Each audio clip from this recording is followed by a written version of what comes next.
Larry Mandelberg here with your Business Suicide Prevention Minute, and today's topic is one of the pitfalls of success.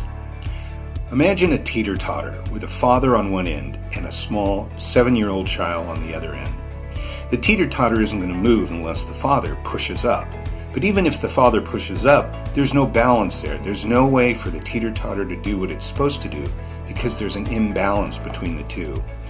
That's what happens when you delegate responsibility to people who don't have the authority to succeed.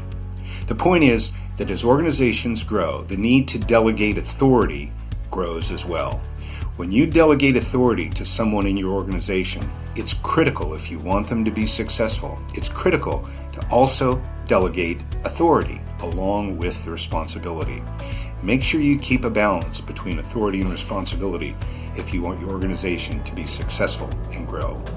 If you'd like to read more about balancing authority and responsibility, please check out my Mandel blog at lmandelberg.com.